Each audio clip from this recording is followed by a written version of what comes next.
Eh bien, nous voilà sur le chantier du musée, puisque donc les travaux d'architecture ont démarré à l'été 2016.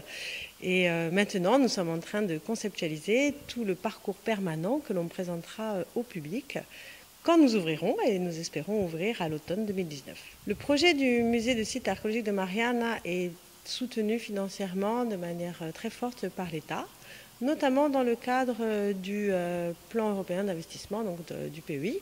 Mais également, on a un suivi très fort, je dirais, scientifique et administratif de la Direction régionale des affaires culturelles. Donc la préfète a tout à fait sa place sur ce chantier pour voir justement à qui elle a confié une partie de son budget et pourquoi faire.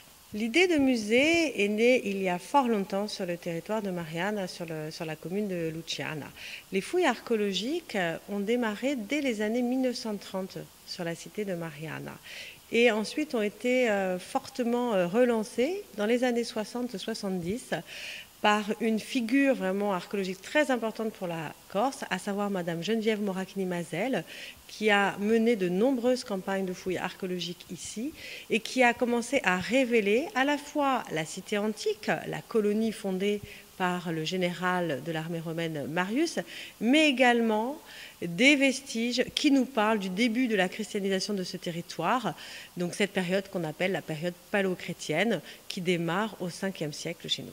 Ce qui va être exposé dans ce musée, c'est le fruit des fouilles archéologiques menées, soit par Geneviève Moracchini-Mazel, soit par les chercheurs qui lui ont succédé par la suite, et également par toutes les opérations archéologiques qui ont pu être menées récemment dans un cadre préventif. Aujourd'hui, lorsqu'on aménage le territoire, préalablement, on fait un diagnostic archéologique, c'est-à-dire qu'on évalue le potentiel archéologique du terrain qui va être bâti. Si ce diagnostic est positif, on fait une fouille archéologique préventive. Aujourd'hui, c'est vraiment par le biais de cette activité préventive qu'on collecte le plus de données archéologiques en France et en Corse. Ce musée, du coup, il a une double fonction. Il est à la fois là pour les chercheurs, pour l'équipe du musée, mais aussi tous les chercheurs, tous les archéologues qui vont travailler sur le territoire de Mariana. Donc c'est un peu les coulisses, la partie cachée du musée, là où ça fourmille, là où ça travaille, et en particulier là où on va étudier et conserver nos collections. Et puis il y a la partie publique, il y a la partie présentée au public, donc par le biais d'un espace d'exposition permanente qui nous raconte donc l'histoire de Mariana depuis la période proto-historique jusqu'à la période médiévale, et aussi un lieu d'activité, d'ateliers pédagogiques où on espère le public se sentira bien. Et je dirais, nous, notre approche est vraiment ici d'apprendre en s'amusant et en ayant du plaisir. Ce qui nous intéresse dans un premier temps, c'est vraiment de répondre aux besoins, aux attentes du jeune public local. Nous partons du principe que si nous touchons les enfants, nous toucherons les parents, les grands-parents.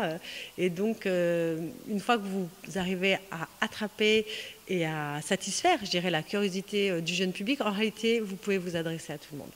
Ce musée, il aura un certain nombre de dispositifs, en particulier de dispositifs interactifs ou multimédia, qui permettront vraiment d'avoir un champ de connaissances très varié. C'est-à-dire la personne qui veut faire la visite du musée en un quart d'heure, 20 minutes, une demi-heure, 3/4 d'heure, aura une réponse par rapport à ce temps imparti à la visite. Mais celui qui veut vraiment y passer toute la journée, prendre son temps, découvrir les plans de fouilles, aller vraiment au plus près des données et de la connaissance archéologique, il aura un certain nombre de dispositifs multimédia qui lui permettra d'approfondir ses connaissances.